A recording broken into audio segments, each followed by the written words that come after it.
The country is considered of strategic importance to the US. It is a partner in NATO. Now, the fact that it is considered of strategic interest to the US does not mean anything positive, which is what we will hear about from our panelists. We have our first panelist is James Jordan, who will be followed by Charo Mina Rojas, then William Kamakaro, and Ajamu Baraka. And we're here because of recent events in that country, a general strike, austerity, ongoing state violence, the involvement of the United States interference in Colombia's affairs, which have created even more violence in the past week. That has been seen all over the world in those videos that are kept up that social media hasn't deplatformed yet. So we're going to get started now. And I want to remind our panelists that they should speak between 7 and 10 minutes. I will give a heads up at about 10 minutes. All of our listeners, please, if you have questions, put them in the Q&A box. And after our last panelist has spoken, we will start taking your questions. We start with James Jordan, who is co-director of the Alliance for Global Justice. He's the point person on Colombia and has been working on issues involving that nation since 2008. So James will appear and unmute. We will get started. Okay, can you hear me? Yes, Good. we can. Well, first of all, thank you very much for letting me be here today and letting me speak about this important topic. I want to just right off the bat say that it's possible that other people on the panel, I would say it's probable that other people on the panel and in the audience today may be more informed than I am about the statistics and what's going on, because so much of what I have heard and learned has come directly from people in the streets, from their videos and sound clips and messages. And I've just been so busy in contact with our contacts. We at the Alliance for Global Justice have a very strong contacts in the Cali area and mobilizing solidarity that I haven't necessarily been always able to keep up with the flow of information. But it's been a very, very trying time. More than anyone, I've been in contact with Darnay Rodriguez, who coordinates the Francisco Isaias y Fuentes Human Rights Network, or Red FIC, in the Department of the Valle de Cauca, and who also coordinates the Centro Pacifico, which is a center that the Alliance for Global Justice helped found in Cali that provides space for popular movements and meeting space and office space, lodging for displaced persons and social movement leaders under threat, and also lodging for human rights accompaniment. So Darnay was the first person that reached out to me on April 28th when all the violence began in response to the national strike. And she was reached out in tears, pleading for help for the emergency in the streets, and told me about the many wounded they are caring for. I just want to say that she's really representative of the bravery and courage of the people carrying on the struggle in the streets. It's been hottest in Cali. And on May 5th, I believe it was, she called me to check in about things after she had been beaten by the police. In fact, she was one of several human rights monitors who accompanied delegates from the UN High Commissioner's Office on Human Rights and the Colombian Ombudsman's Office to a police station where it had been reported that missing people were being held, and they wanted to find out about these. The police station only allowed the UN rep and the ombudsman's rep into the station while the others waited outside. While they were waiting outside, police shouted at them, threatened them, beat them, and told them that they were going to get killed. But even after this, that very night and the next morning, Darnay was in touch with me out organizing. Not just the commitment of the people is really incredible. But I just want to say that this is one of the most worrisome aspects of what's going on in Colombia right now, and that is that the Colombian Armed Forces and the ESMAD riot police do not seem to even be respecting officially recognized human rights monitors. We've received reports on the ground of assaults and threats against Red Cross workers. I can't confirm this, but I've heard several of these reports. I've heard of threats that have been made against members of the Ombudsman's office, and apparently these have been confirmed. The fact that the story I just related happened while they were accompanying UN officials indicates just how unusual, dangerous, and precedent-setting the current repression is. Okay, so what is the current situation? The repression got underway initially in response to the national strike on April 28th. And the strikers have had a variety, still have a variety of demands having to do with labor rights, with ending austerity measures, demanding healthcare and an adequate response to the coronavirus, calling for free education, and for democratic and human rights to not be threatened, or human rights defenders, for democratic and human rights activists to not be threatened, displaced, jailed, and disappeared for their activities. The reality is that Colombia already was in a crisis well before the strike was called. Well over 1,000 social movement leaders have been killed ever since the peace accords were signed in 2016. And for over a year now, social movement leaders and demobilized former insurgents have been being killed at a rate of more than one victim per day.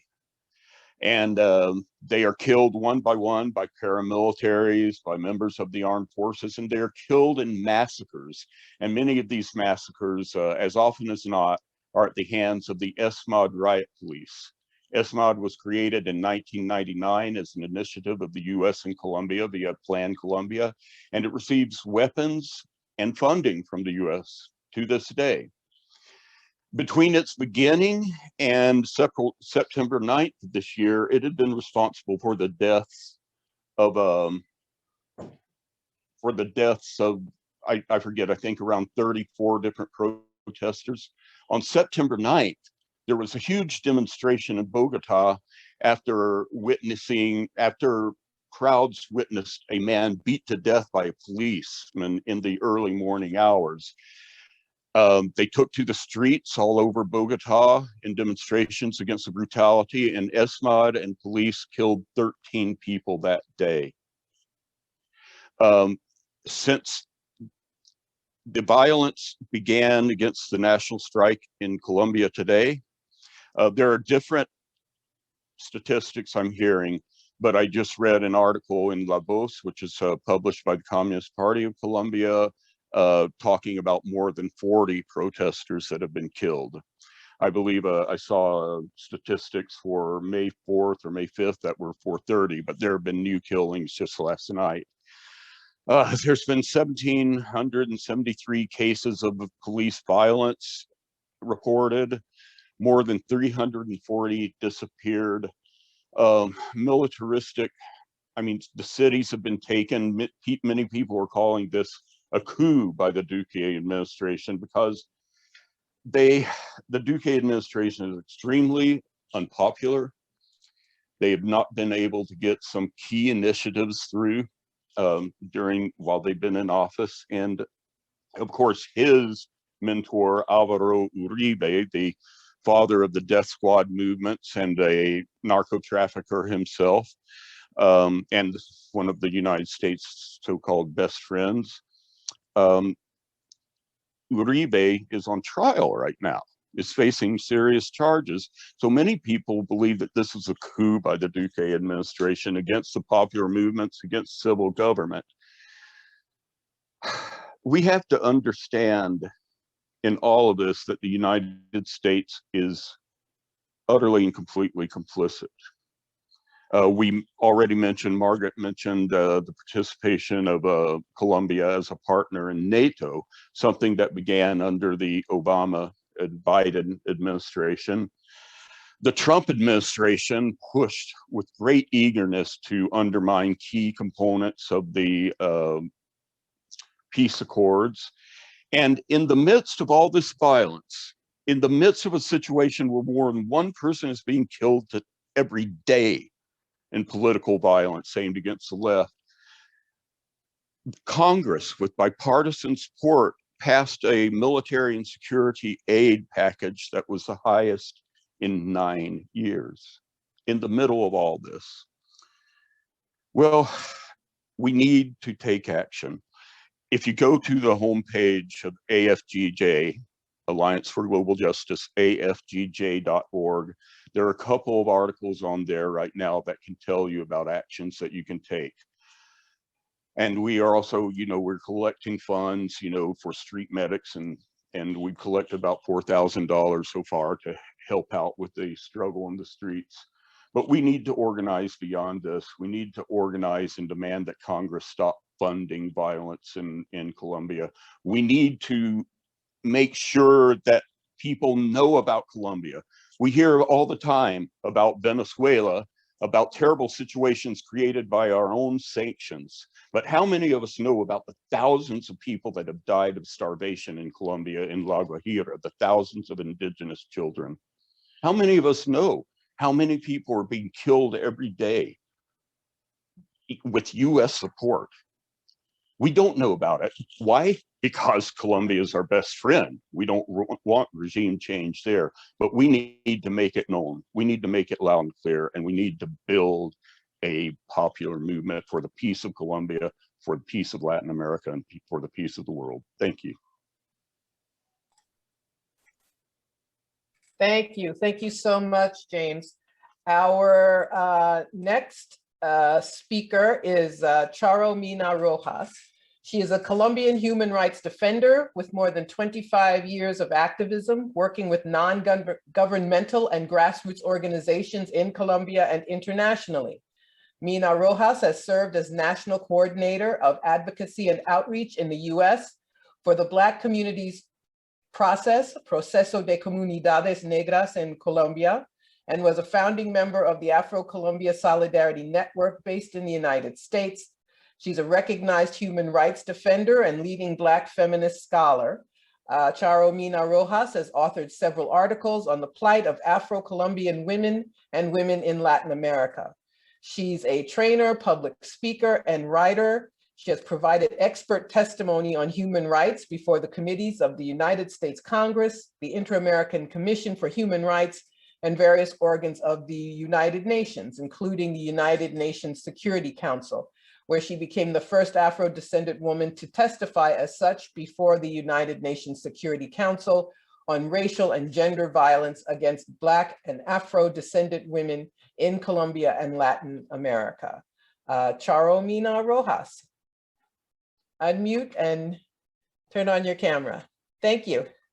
Thank you, and greetings from the Black ancestral territories of life, joy, hope, and freedom. Thank you very much for the invitation, and especially for opening up this venue to talk about Colombia. I'm going to start with the last words from the person that preceded me in terms of the importance of knowing and paying more attention to what happened with the so-called best ally of the United States in the Latin American region, because effectively, as the United States considered the best ally, we need to understand why and what that means for the region and for the United States in particular.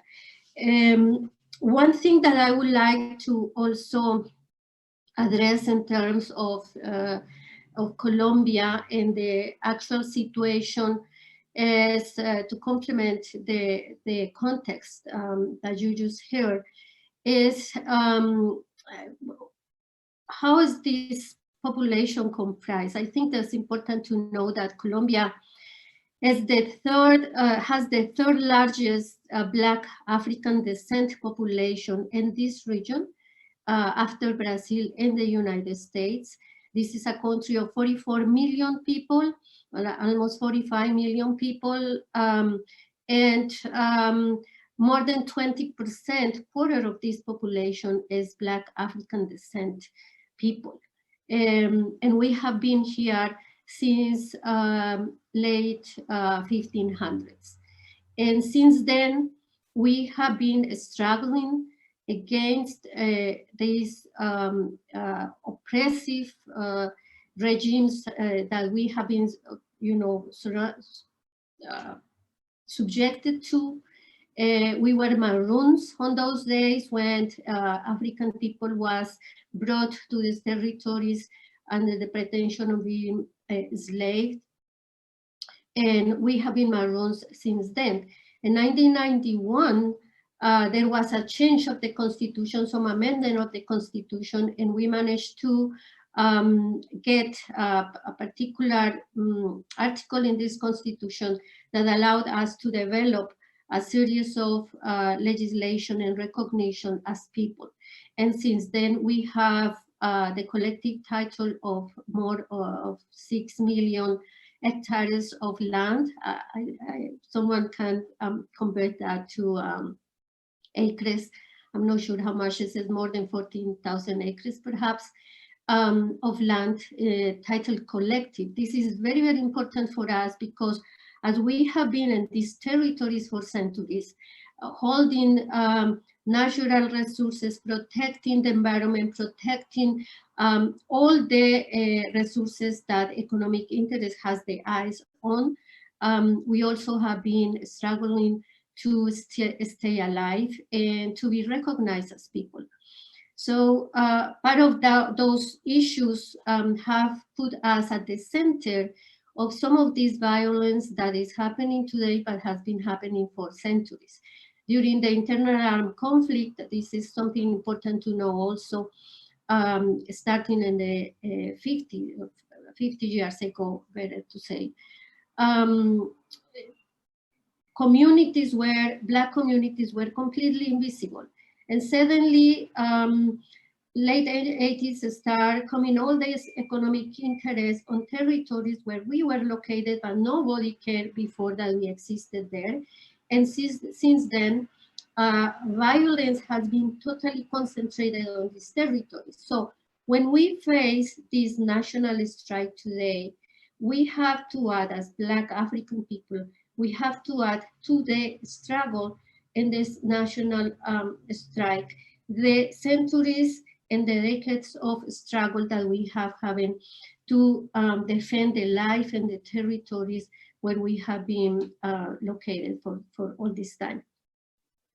And this is very important because these are also strategically in the region, and I'm glad that Margaret showed you that map. The Pacific coast, if you go back to that map and see the line of the Pacific coast, most of these collective lands are located there. But how do you say franja in English? That line of Pacific coast from Panama to Ecuador is also one of the richest national and biodiverse area in the world. We hold 10% of the natural, biogenetic, and natural resources in the world. And economic interests are focusing there. And when you see the map, you see how it's connected through Panama to Central America, to the United States, but also there is a little spot called Buenaventura, the port of Buenaventura, that you may hear the strike that we have in Buenaventura in 2015, that connects with all the parts, different parts in the world economically. So we are very strategically located there, and those territories are of interest for many, many economic interests.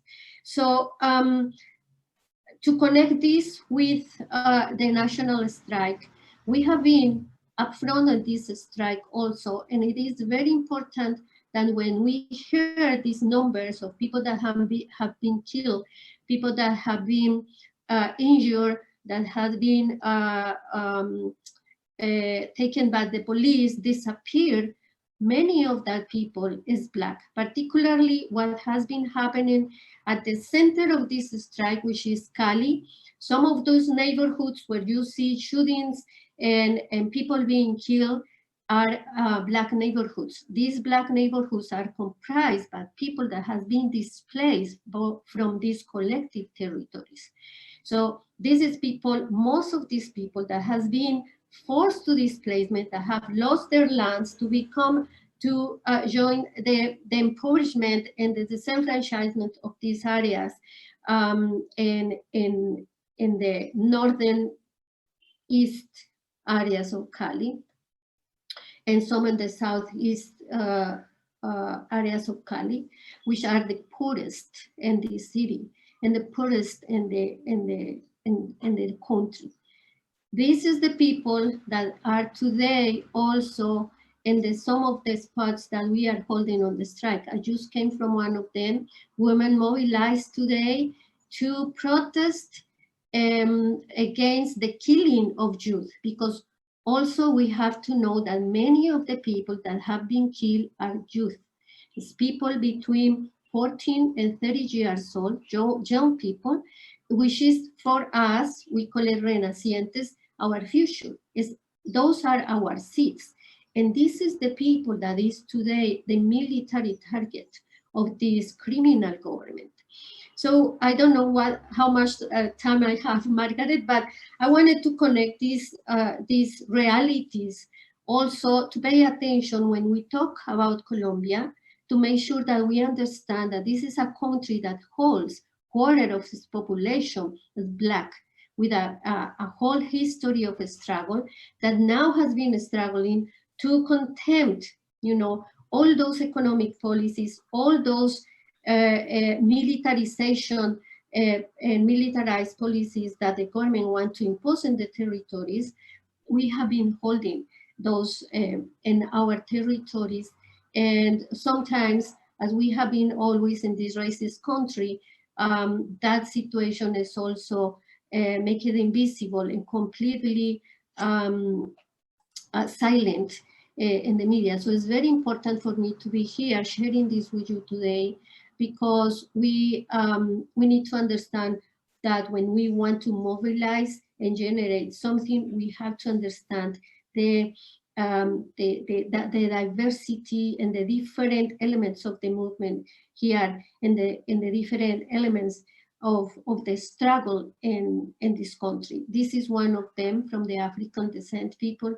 We are now also striving to get the peace accord and the ethnic chapter of that accord implemented, because that means for us to continue holding our presence and our process of self-determination on those collective territories. So I think I'm going to close here. I'm pretty sure that we will have plenty of time for conversation. Thank you very much.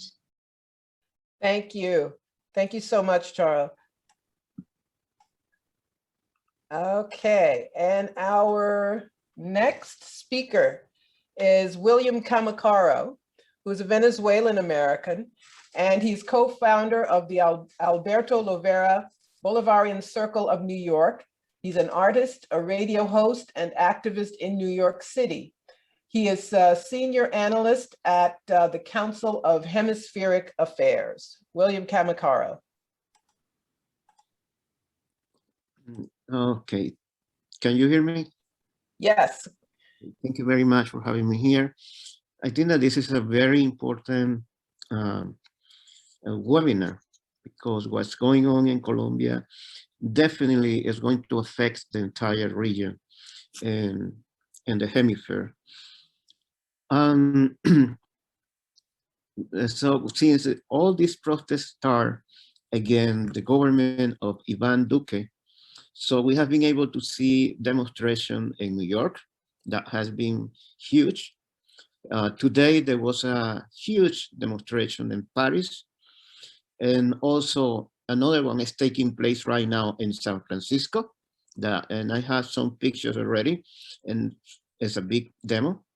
And then I think that tomorrow we will see another big demo in London and also in Spain. So basically, all these huge demos that are taking place not all over, even in South America, in different places in South America, what this is talking to us is about the huge diaspora that has been created by more than 60 years of war, massacre, and disappearances that have been taking place in Colombia during all these governments, supported by the United States and financed by the taxpayer of United States. It's incredible to see, for example, when you go to Colombia and you will see all these very sophisticated, fancy and chic magazines where they show all these, some of those magazines dedicate pages to those glamorous Colombians that live in Paris, in New York, in London, but you don't see one single page dedicated to more than 5 million Colombians living in Venezuela. And it's incredible to see that because Venezuela has been one of the most affected by the war in Colombia. That a war that has not been recognized by Colombian governments, and a war that has not, the United States don't want to recognize, is not willing to recognize. We, in the last 5 years, 6 years, we have been able to see an economy warfare that has been completely destroying the economy of Venezuela. And one of the countries that has been leading in supporting that war against the Venezuelan people has been Colombia, with, of course, the support of the United States. So, and without any consideration, without thinking about all those Colombians that are living in Venezuela, these people and the government of Colombia have been talking for the past 5 years of the possibility of a military intervention on Venezuela. So obviously they don't care. Colombia, for example, the financial minister of Colombia, Mauricio Cárdenas, just in February 9, 2018, said that Colombia wants to build Venezuela's financial rescue plan. And they wrote a memo to the International Monetary Fund to get $60 billion to rebuild Venezuela in a post-era of President Maduro, post-era. Colombia, this elite, the mafia elite that is leading the country, don't care about his own. We can see that they don't care about his own people. They're worried. In February 13, 2018, the Spectator of Colombia have an article called "When Those That Are Arriving from Venezuela Are Colombians," because most of the people at that time that were getting to Colombia from Venezuela were originally people from Colombia escaping of the economic warfare that has been implemented in the United States and Venezuela. But not only that, Pastrana, the former president of Colombia, he was extremely worried, and he said, and I tweeted at that time, that if those Colombia living in Venezuela go back to Colombia, that would be an economic disaster for Colombia. So we can see that in the few years, in the few days, we can see, for example, Duque basically blaming Maduro because what's going on in Colombia right now. We can see Lenín Moreno in Ecuador, also with the same rhetoric, and Mauricio Macri, former president of Argentina, with the same rhetoric. And we can see Marco Rubio in his tweet, and this past May 6th, he said, "The violence occurring in Colombia this week is an orchestrated effort to destabilize a democratically elected government by left-wing narco-guerrilla movement and their international Marxist allies." So this is Marco Rubio. a congressman, a Senate from the United States. So we can see also that in the middle of this incredible mess that's taking place in Colombia for us and Venezuela, looking what's going on in Colombia, it's a big opportunity to basically we have been inferring that we cannot expect anything from the United States, but we have been inferring that some changes have to take place because obviously the government of Colombia is not even capable to maintain power, power without killing thousands and hundreds of people. And that's something so obvious that even Human Rights Watch, even Amnesty International have been denouncing Duque government and all the violence that they have been implementing against their own population. So basically, as Colombia as one of the strongest USA allies in the region that is in a deep trouble, that wanted to buy just few days ago 20 F-16 without any money. They wanted to get those 20 F-16, and his new financial minister, as soon as he took office, he's declared that they don't have resources to buy those F-16 airplanes. So they wanted, despite that they didn't have the resources, to get the money from the working class, the Colombian working class, and to continue a war with the Venezuelan people, with the government of Venezuela.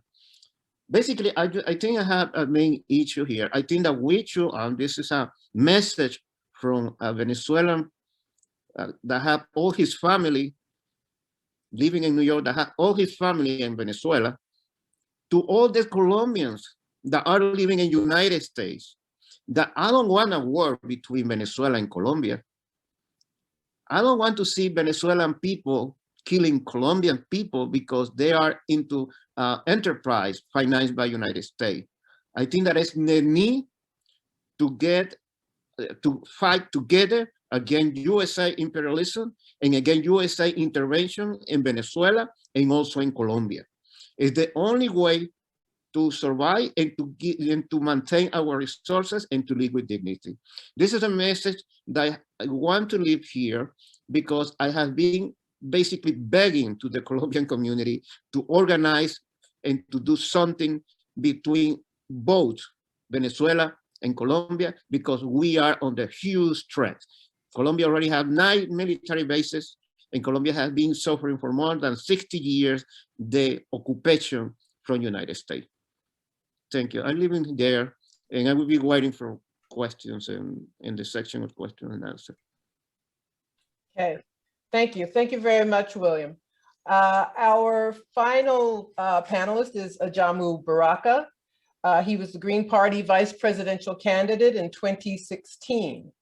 He was the founding executive director of the U.S. Human Rights Network, and he's currently national organizer and national spokesperson for the Black Alliance for Peace, a member of the UNAC Coordinating Committee, and an editor of blackagendareport.com.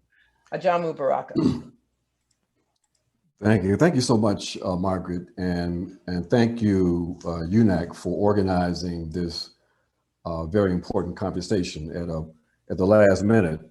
But I think that UNAC, like most of us, recognize the importance of having this conversation, being able to present information that people needed to have as they attempted to grapple with and understand what is unfolding in Colombia.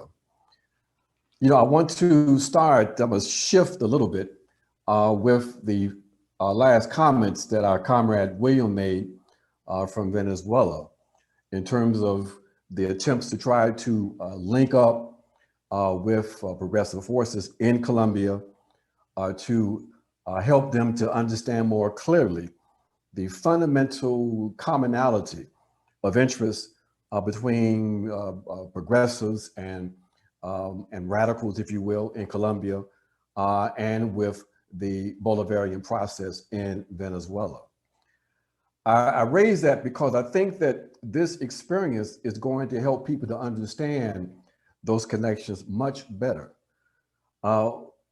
People are seeing now that, you know, there's a major contradiction in the fact that you have people who are who are concerned about what's happening in Colombia. And these elements that are concerned about what's happening in Colombia, and is very important, are some of the same elements that have been relatively silent when it came to the destabilization and the aggressive war being waged by the US against Venezuela. There's been mass confusion in and among progressives here in Latin America, and clearly among progressives in North America. But perhaps this situation and the understanding of the terms of struggle in Colombia will help people to grapple with their own confusion and contradictions. Colombia has been a major site of struggle between the forces of progress and reaction for decades, as our sister Chato laid out to us. Many of us have been involved in this struggle for quite some time, understanding that the struggle in Colombia has continental-wide importance. This situation with the peace accord and the possibility that there could be some changes in Colombia is of great importance for the entire region. And that's precisely why the United States of America, with its allies in Europe, have done almost everything that they could do to undermine the struggle for peace in Colombia, and in fact, the struggle for authentic national sovereignty and self-determination in this region. It's important that we point this out, because we're going to have people, we have people today in the US who are pretending that they're concerned about human rights in Colombia. These same elements that have been protecting and propping up a fake president in Venezuela named Juan Guaido. It's important that we understand that while we are concerned about what's happening in Colombia, and we should, that those same elements that are pretending to be concerned about Colombia, who are part of the US state apparatus, are the same entities, the same interests that are supporting a dictatorship, a puppet government in Haiti. So we've got to make these connections and understand what it is we're up against in trying to bring about fundamental change here in the Americas. That's why here in the Black Alliance of Peace and in UNEC, we understand those connections. We understand that what we're up against is an imperialist apparatus that has common interests that are opposite to the common interests of the masses of the people. And that's how we have to understand Colombia, that this is just one particular manifestation of this long fight that's taking place here in this region. What we see in Colombia and with the national strike was the natural reaction from the years of neoliberal economic policies. They have created the poverty and the suffering in this country, and indeed in countries across this region, including in the United States of America. But what we had with the national strike here that we didn't have, for example, in the US, was with the George Floyd rebellion, partially motivated by people understanding that they were just a cog in the capitalist machine, that basically those police officers who had their knee on George Floyd's neck were really a metaphor for the knee on the necks of all of us by the capitalist dictatorship. So that pivot from understanding that it wasn't just about George Floyd, but about neoliberal capitalism, the kind of natural radicalization that took place or should have taken place to radicalize the opposition in the US, it didn't take place, but it took place here in this country, in Colombia. So the contradictions of neoliberalism, the contradictions of the absence of real democracy and people-centered human rights, These are the motivating forces that are driving the resistance here in this country.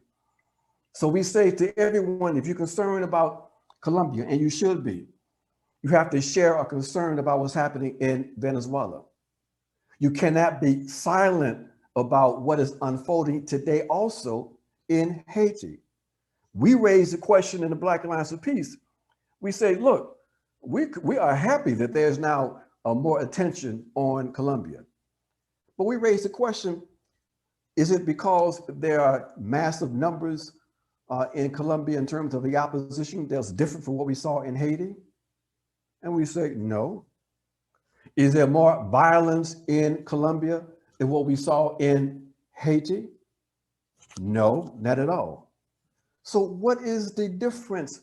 What is the factor that can help explain why we have such a massive response for Colombia and relative silence for Haiti?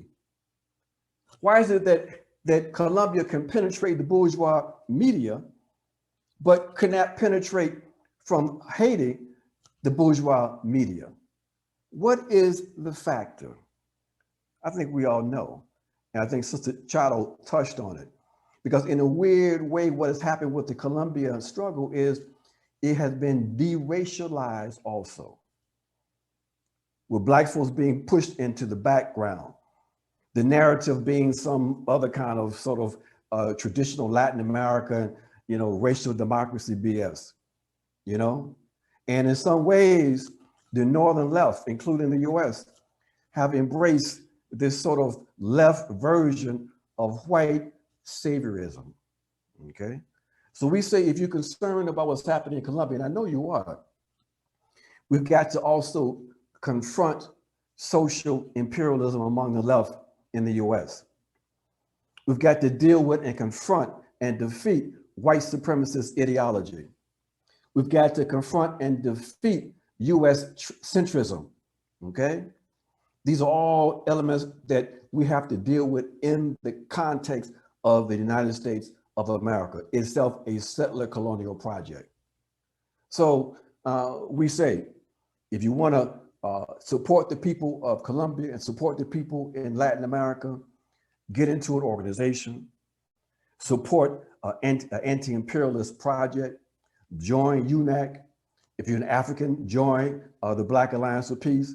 If you're non-African, you can join the BAP Solidarity Network, but get involved, understanding the terms of the struggle, understand that these wars of imperialism, we say in the Black Alliance of Peace and the Black is Back Coalition, we say our responsibility in North America is to turn imperialist wars into wars against imperialism.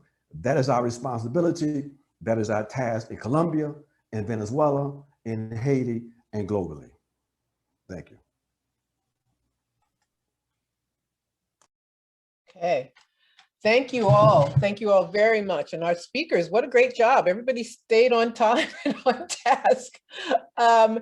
So we have some questions in the Q&A, and I am going to take them in order. And these questions would be for any of our panelists who want to take them.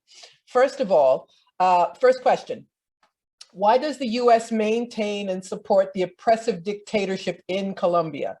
Is it A, to maintain US hegemonic control of the world, B, some financial gain to American capitalists, C, fear of the establishment of a free democratic country, D, all of the above, or something else? Who would like to take this question?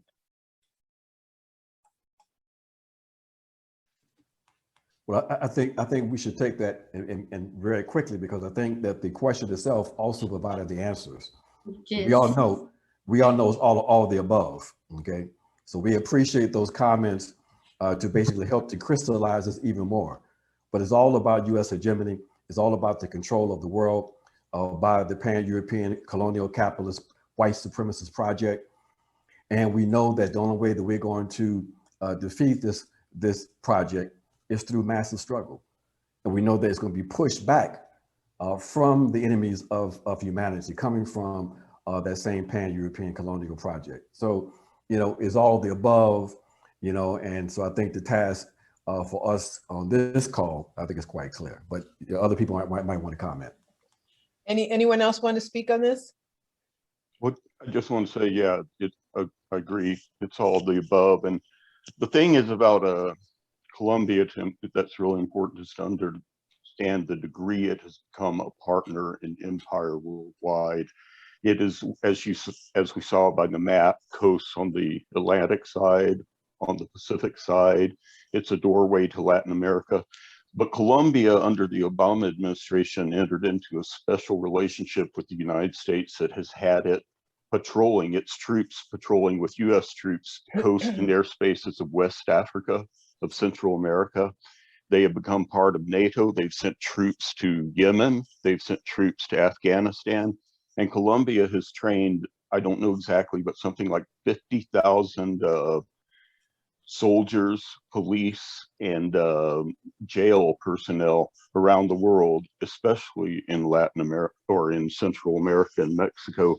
So Colombia has become an intimate partner to the US NATO empire, and that's why it has a special significance for the United States, among and everything again that was concluded. Okay. I think you. I would like to add briefly also the link to coca growth and narco traffic. I mean, I don't think it is a secret how the United States have been using narco traffic as a source of financing many operations in different countries to destabilize states. And as we, well, I shouldn't say we because I am not, but as these governments are completely surrendered to the will of the United States, totally depending on the resources and serving militarily also to the will of the United States. We also have not only the economic and natural resources that I mentioned, but we also have this heaven of coca production that we should question why is that after 15 years of Plan Colombia policy that has put more than $15 billion in this country, mostly to military operations and militarization, still can't control the growth of coca and the narco traffic. So I think we should also connect this interest of the United States on a country that also provides not only the natural resources, the mineral resources, and governments that are ready to do whatever the United States wants, but also this source of that makes so sustainable war and this imperialistic interest of the United States. Thank you all. The next question is, how is the general strike developing?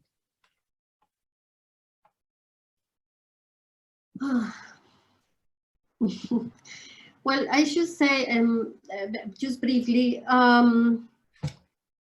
the strike is going on. As I say, I just came from one of the spots in Cali, and the news everywhere was that people continued on the streets. Last night we had in Cali more shootings and more killing and injury of people. And one of the points that we are holding today, people concentrate on the main point called Puerto Resistencia, the port of resistance, and people from northern del Cauca, indigenous, and the Maroon Guard are joining also at that spot. So mostly the strike is going to continue, perhaps not the same intensity that was in the past days, but different sectors are coming out every day to hold the spots and they hold the pressure. One of the things that I think is important to mention, or maybe say it again, is that this government wants to declare a state of emergency because it's the way to totally militarize the country and take over by military control the streets and attack people. However, they have been trying to push the strike and the people to the limits with these attacks, with these shootings, but people is holding very well in a more peaceful way, resisting and sometimes contesting as we need, but holding the spots. Apparently, Duque is going to open up for some dialogues. We have to say, from the African perspective, we don't trust those dialogues. We have several agreements with past governments that haven't been fulfilled. We have a peace accord, we have an ethnic chapter, we have many different conversations that haven't bring us to any specific results. There are too heavy economic interests here. This is a government that wants to help the economic powers, no people, and we understand that we are the enemies of this government. So there is resistance and people continue to be holding the struggle. I think numbers were given earlier in terms of the people killed and the people arrested. Many are disappeared, and something I would like to call attention to is it is very important to raise the question of how many of that people is Black. It is very important that we stop making invisible the blood of Black people in these struggles. Thank you. I'd like to move on so we can try to get in all our questions. The U.S. military presence in Colombia, are U.S. forces participating directly in the violent state of repression, participating either directly or indirectly? And the same person asked, did Williams say there were actually 5 military bases? So are there any, what is the U.S. military presence? Are there actual military bases, U.S. there? And if so, how many? Who wants to take that?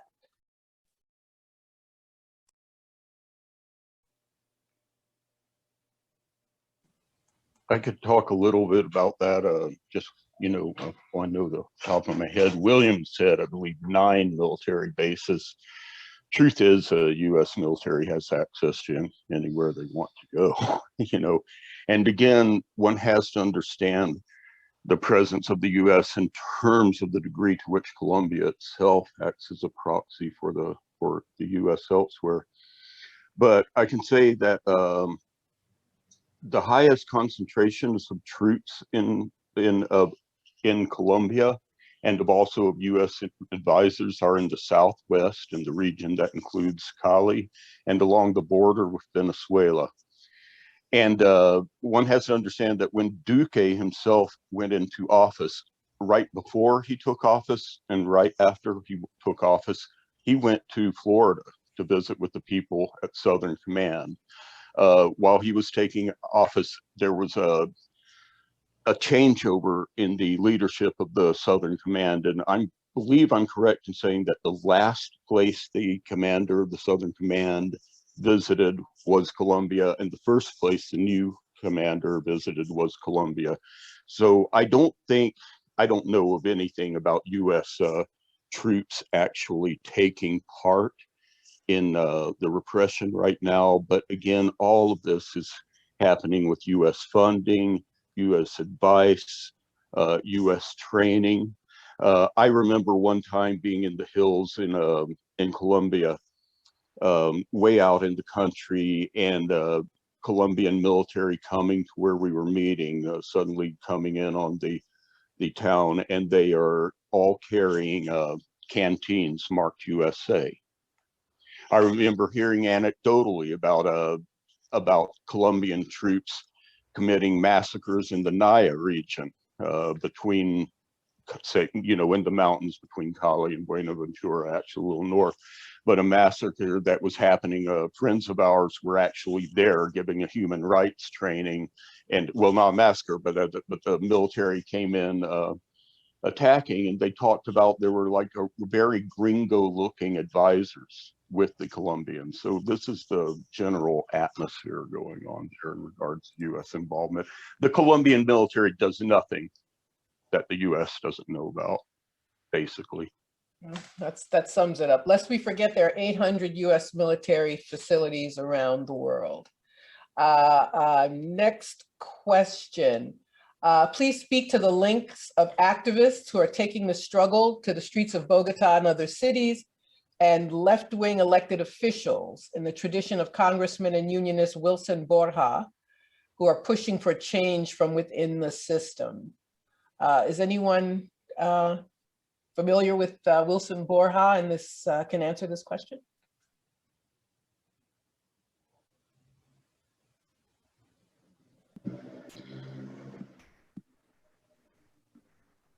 Yes, Charo. Well, if I understand correctly the question, I'm sorry. If there is a link between some of the people that is protesting and political leaders like Wilson Borja and others, there are many of the sectors that come together to organize the strike are linked to alternative forces and leadership in the country. However, there is also a significant amount of people just from the masses, you know, that that is not necessarily specifically linked to any particular party or leadership. It's just people tired, and very important, a lot of young people. And one of the reasons is because young people has no future in this country. Young people is 70% of the young people in this country has no access to health, has no access to education, has no access to jobs, and are not recognized. And a lot of that people is today on the streets. I can tell you that from now on, some people is going to start taking more specific side, perhaps, and we can look for next elections in some different way. But there are different links to different sectors here from the organizers and the people that is on the streets today. Okay, thank you, Charo. Next question. Could someone address what are the revolutionary, indigenous, and social justice organizations that are organizing the resistance?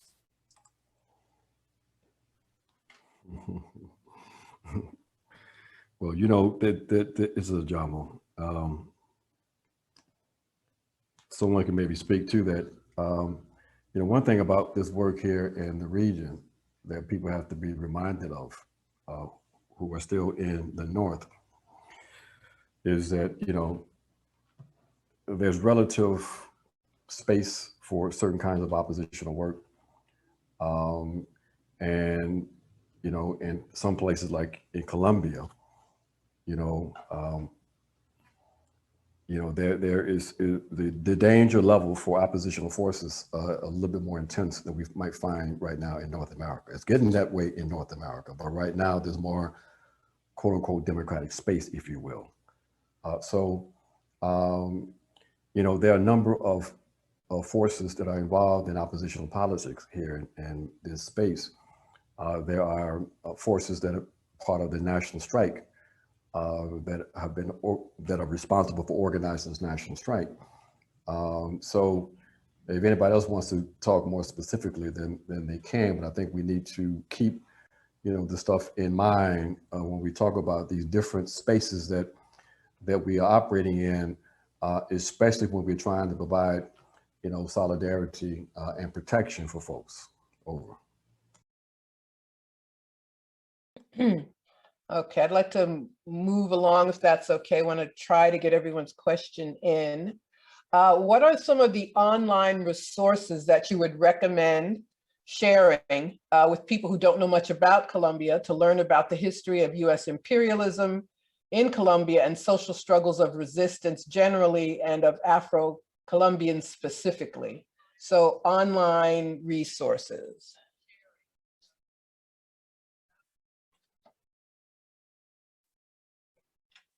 Those could also be put in the chat, by the way, I think.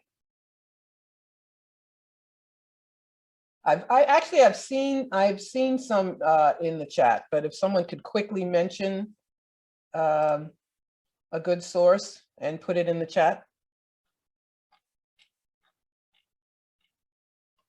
How about this? Everybody should put their website in the chat so people know how to get information from our speakers. I think that would be helpful. Okay. Any predictions about the current struggle and how it's going to play out in the coming weeks and months?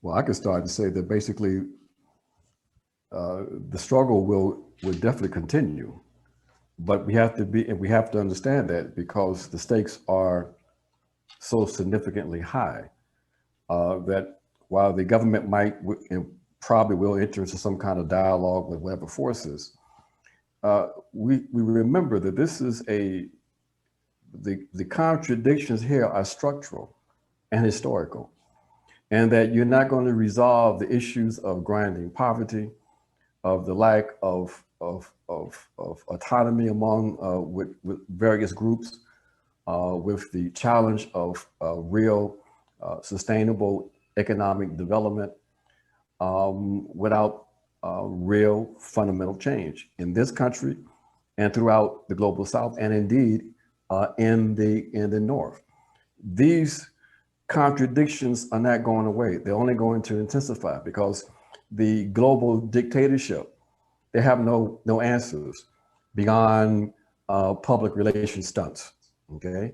And that's why we know that as the contradictions continue to sharpen, that the reliance on naked force becomes more of an instrument that will be used, that is being used and will be used even more. So we are in for a protracted struggle in Colombia, in Haiti, in Brazil, in North America, in Jamaica, you know, around the world, because basically the conditions we are all facing collectively are the consequences of a few hundred years of this colonial capitalist project that's coming to an head. And so the contradictions not just between labor and the working class, as important as that is, but the real contradiction today is between the northern colonial capitalist, white supremacist project and collective humanity. Thank you. Thank you, gentlemen. Charo, did you want to add something? Just briefly, as Ayamo say, well, the struggle is going to continue. We are absolutely sure that there is going to be an escalation of the, these measures and this kind of policy of war that this government has imposed on people. We have to be very aware of the criminalization of the organizers of the strike and the people that has been on the streets. Hundreds have been detained, and although there are some support, there is not enough to support and bring attention to the number of people that have been retained, and also many have been disappeared that maybe also in the hands right now of police that we can't tell for sure. So the other things that come besides this, as part of the struggle, is to follow up on all these situations. You know, we have to follow up and continue pressuring for investigations on the killings of people. We have to look after the people that has been detained and the people that have disappeared. As I said before, for us, it's very, very important to know how many of that people is Black and from the Black neighborhoods. So we are trying and thinking on how to put together mechanisms to follow up and investigate also how many of these people is actually from Black communities. And also there is going to be the need, as I think Ayamu said, to start connecting dots between the different situations and the struggles in this region. I think to pay attention to Brazil and Haiti is very, very important, as we pay very close attention as how things are developing in Colombia, because all this is connected. And also be following up on Biden's policies toward Colombia, because right now he's playing like kind of nice card, but considering the interest in the long-term relationship of Colombia with the United States, we cannot just be content, or believe really that things are going to be different. There are way too many interests on this, so we gotta keep very attentive of the situation. Okay, thank you very much. Next question is regarding Colombian politics. When are the next presidential elections? Who would be running? Would President Duque be running for re-election? He's been president for a while, I believe. Somebody could enlighten me and confirm that I know what I'm talking about. So when are the next presidential elections? Would the current president, Ivan Duque, run again? Who would like to take that?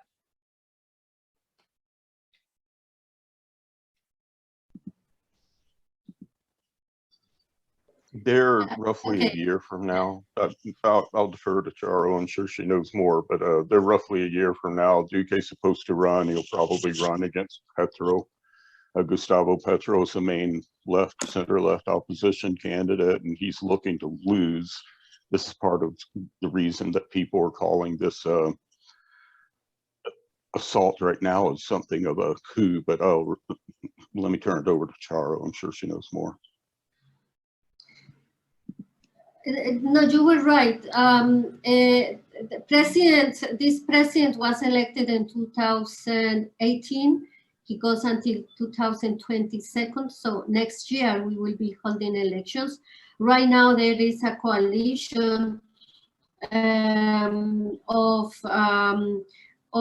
people from the left, led mostly by Gustavo Petro, a coalition of different forces, and then there is a large independent sector right now led by Francia Marquez, which are kind of pulling for this next campaign or the coming campaign. So 2022, next year, is the next election. Thank you. But Duque is not running again, right, Charo? Because you only can run once, right? No. He can rise. No, I mean at this moment he could, but the thing is,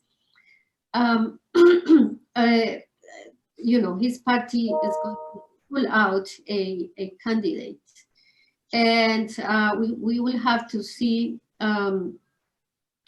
who is put who is put out there for his party, which is Álvaro Uribe's party, Centro Democrático. I mean, it is very clear that although right-wing forces are pretty strong, and the reason he was elected on 2018 is because those elections were under the gun. Basically, this is going to be a completely different process and campaign. Margaret, can I? Yes, go ahead. Add something? I just wanted to add that we can expect anything from the elite in Colombia for this coming election. Just a few months ago, they wanted to extend Duque period on power. So that was not approved, but they are looking for ways to stay in power. So we should be aware and look, pay attention closely to what's going to happen in the coming months. Thank you, William. Our next question is about the role of trade unions in the current movement and FARC. What are their roles in the events happening currently?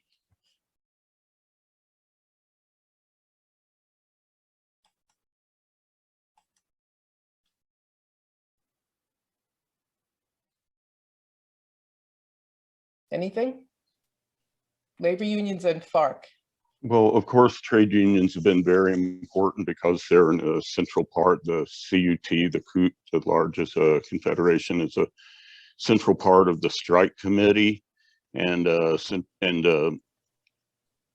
concerns about labor have been a fundamental part of the demands. Trade unions, I will just say this, though, that the most persecuted unions in Colombia, the FINSUAGRO, Confederation of Campesino Trade Unions in Colombia, who have lost something, I don't know, like exactly 1,500, 1,000 to 1,500 people over the existence of their life, has received very little in the way of solidarity from U.S. trade unions.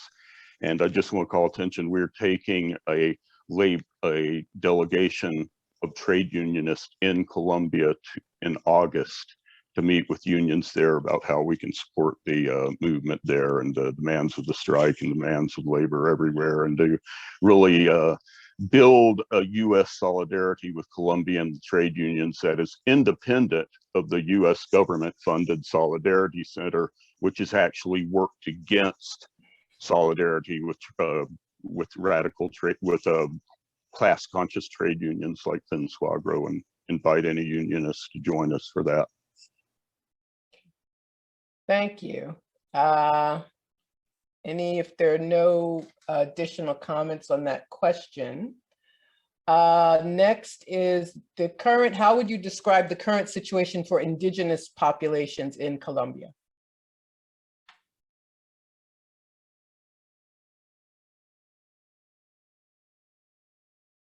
Yes, Charo. So the move between buttons it takes a few seconds. Well, indigenous and Afro-descendant people in Colombia are severely impacted by the war that has been happening here in general. Since 2016, when the peace accord was signed, the reorganization of armed forces between paramilitary, narco-traffic, in collusion with military forces have been encroaching the indigenous and Afro-descendant communities.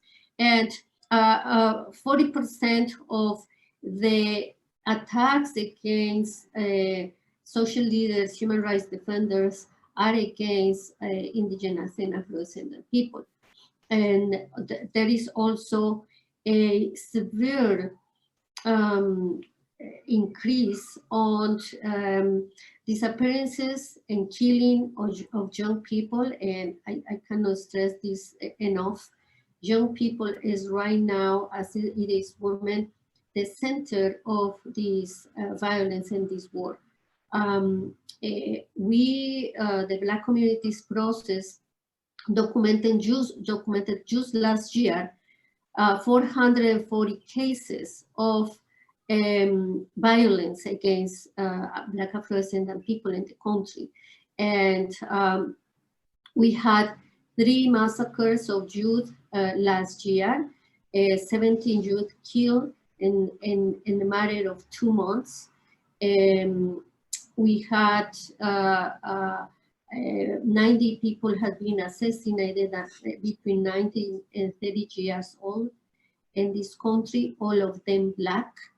And the same is for the indigenous people who has been mostly concentrated in the Cauca region, all these attacks against indigenous leaders.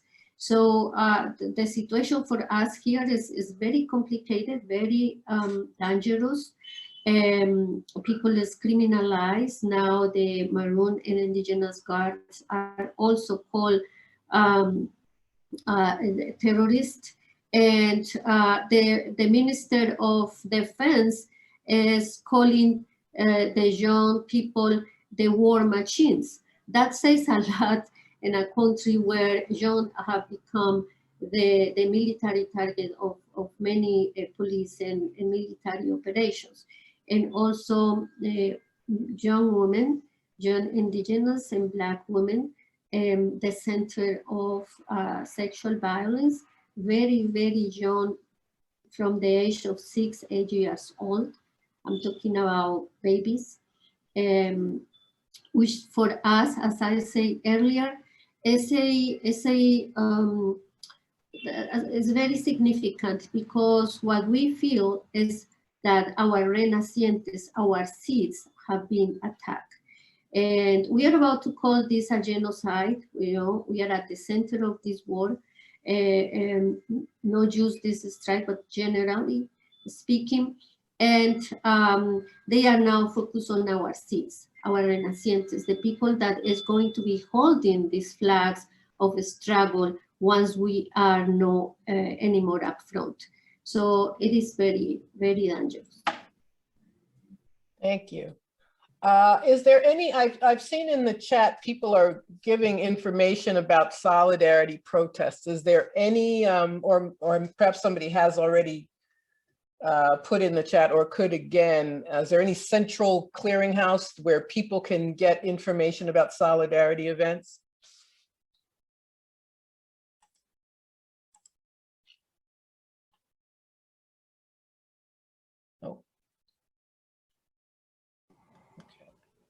Not yet, Margaret, but that provides a quick entry point to remind people that the Black Alliance of Peace is in fact expanding its work into Latin America, and one of the countries that we are working with is Colombia. So Colombia and Brazil, along with Haiti, represent the first phase of our expanded work. So we will have the capacity to be able to provide up-to-date information on Colombia once that work is in fact consolidated. So please be on the lookout for that. Great, thank you. Okay, we have a few more minutes and just a few more questions. Someone asks about the situation in Apure, A-P-U-R-E, in Venezuela, with the Colombian paramilitary drug trafficking operation. Is anyone familiar with that? Yes. Can you hear me? Yes, we can hear you. Yes.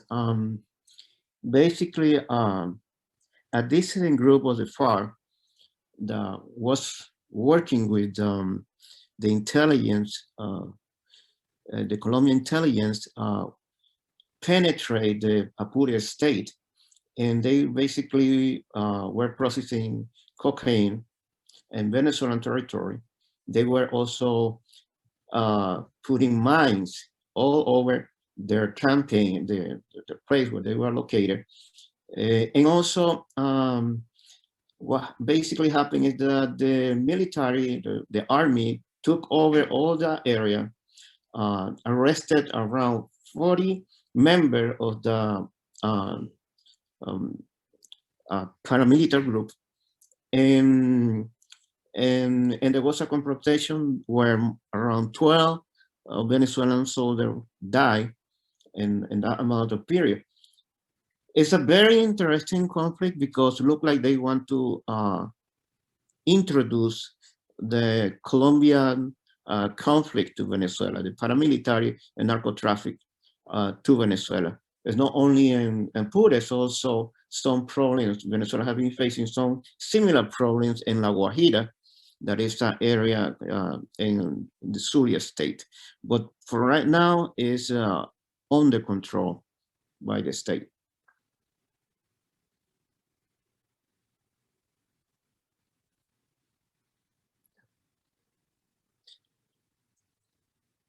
We cannot hear you, Margaret. Thank you. Thank you very much. I was just saying that there's some good information in the chat, so you should save the chat if you're looking for any information that panelists or have provided. We have time for one more question. It's an interesting question. The question is about Cuba and its history of independence from US control. What role might it play in the struggle for independence in Colombia and elsewhere? And it's an interesting question because the US is obviously aware of that. That's one of the reasons the US has been at war against Cuba for the past 60 years. But does someone want to tackle this issue of those countries that would be in solidarity with these people's struggles and their ability to do so given US hostility towards them? Yes, Charo. Just briefly, because I know that several of you would like to respond to this question. I mean, Cuba has been in solidarity with Colombia. For instance, for the peace accord, Cuba is one of the two countries, well, three with Chile and Norway, that were the guarantors of the peace accord with FARC. And then they offer to be also guarantors for the dialogues with ELN. But, you know, last year, or early this year, now I can't remember, but the Duque took over Cuba, expelled out the ambassador, and just following up, you know, US Trump's orders, not really Trump, US orders, took action against the government of Cuba, demanding that they return back the people from ELN that was there. So Cuba has been always open and very supportive of the Colombian struggle. Now, I think it is also an action of the international community to kind of surround Cuba, to support Cuba and this effort to support Colombia so they can actually have a better and strongest role, supported by the international community, particularly the movements and more progressive people. But you understand the role that the United States is playing in all this. Yes, Jamu? Yes, if I can add, I think it's important as we are making all of these various connections here in the region to remind ourselves that, of course, Cuba is a key state, no question about that, but that the real point of contention for the US in terms of its attempt to try to control politics in the region was in fact Venezuela. It was Venezuela that was providing a lifeline to Cuba and not the other way around. It is to undermine Venezuela that the US understood it could perhaps destabilize the entire region. The connection to the struggles we have raised in Haiti is also connected to the lifeline that was provided to Haiti from Venezuela. The enemy understood that, you know, as part of their strategy, they have this thing called full spectrum dominance, in which they identify regional forces, a regional state that might serve as a counter to the US complete dominance of a region. In Africa, it was what state? It was Libya. We saw the consequence there. in the Americas and the southern part of the Americas, it was Venezuela, okay? So that link between Venezuela, Cuba, Nicaragua, Bolivia, at one point Ecuador, and the progressive forces in this region, became the target for US destabilization, intensifying, of course, under the Bush administration, but even more so under your first Black president, Barack Hussein Obama, okay? So we've got to remind ourselves of these connections and remind ourselves of the bipartisan nature of this process in North America, and not be confused by that at all. And that engage in conversations like what we saw a year or so ago, some months ago, where you have the US actively undermining Bolivia. And instead of left forces being in opposition to that, they sit around the tables at Starbucks negotiating and talking about the inner contradictions in Bolivia. See, that's the kind of nonsense we've got to deal with in North America. That's why we refer to them as the latte left, okay? So we've got to get serious about this, the terms of the struggle, because people are suffering every day. And they don't have the luxury that folks in North America have to sit around at their cocktail parties and talk in front, like they're real revolutionaries. Yeah, thank you. Thank you for making that point, Ajamu. I will, I'll close us out with, did William, you wanted to say something? Add something to about what Ajamu said. Basically, John Bolton, a few years ago, he said that the troika of the evil were Nicaragua, Cuba, and Venezuela. Just few months ago, the Minister of Defense in Colombia said that they need those F-16 to defend themselves from Nicaragua, Cuba, and Venezuela. They were surrounded by communist regime, and they are under threat. That's what he said, for those communist regimes. So is Colombia the country that has been used by United States to basically dismantle the entire regional integration?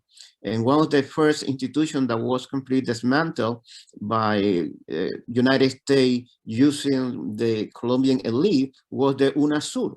The UNASUR, that was a Union of South America country that was confronting all the corporate interests of United States in the region, has been completely dismantled thanks to the role that Colombia as a member played inside of the organization. I think that it's very important not only to think about it. I think that also, as Ajamu has mentioned several times, I think that the situation in Haiti is a very difficult situation. No one has been talking about it. No one in the media is mentioning what's going on right now in Haiti. Even when this protest started in Colombia, it took several days to the mainstream media to pay attention to Colombia.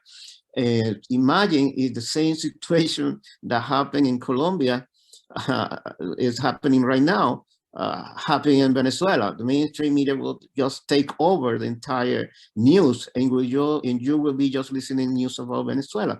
So it's always a big interest, regional interest in South America, and especially the role that Colombia is playing in between Venezuela, Ecuador, Bolivia, is extremely important for United States. And I'm very sure that they right now are desperate because of what's happening in Colombia.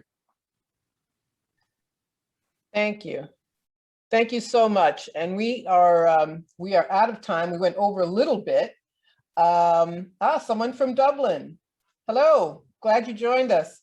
I just have to say, it's this technology, it's wonderful that we use it this way, and that we make solidarity with people all over the world. And I just want to follow up with what Ajamu said. It's the left here haven't succeeded in doing very much just yet. So that means we should be very hesitant to judge other people. And our job is to fight imperialism around the world, even as we struggle here on our in our movements. So I would just amplify that statement. And I want to thank everybody. I want to thank those of you who joined us. We had a very short period of time to put this together, but we thought it was, UNAC thought it was important, and Black Alliance for Peace thought it was important. So I want to thank, you didn't see Joe Lombardo from UNAC, but he is behind the scenes and helped us to put this together very quickly. Thank you, Joe. I want to thank all our panelists, James Jordan, Charo Mina Rojas, Ajamu Baraka, and William Kamakaro, for joining us today. I thank you all, and please follow UNAC, please follow Black Alliance for Peace. There is a link on Facebook, and so you can see, if you want to, in case you missed anything or you just want to binge watch again, you can go back and see it on the UNAC's Facebook page. Thank you all very, very much. Solidarity. Thank you. Power to the people. Thank you very much, UNAC. Peace. Thank you. No compromise, no retreat. There you go. Hasta la victoria siempre. Yeah. Thanks. Save the chat before we log off.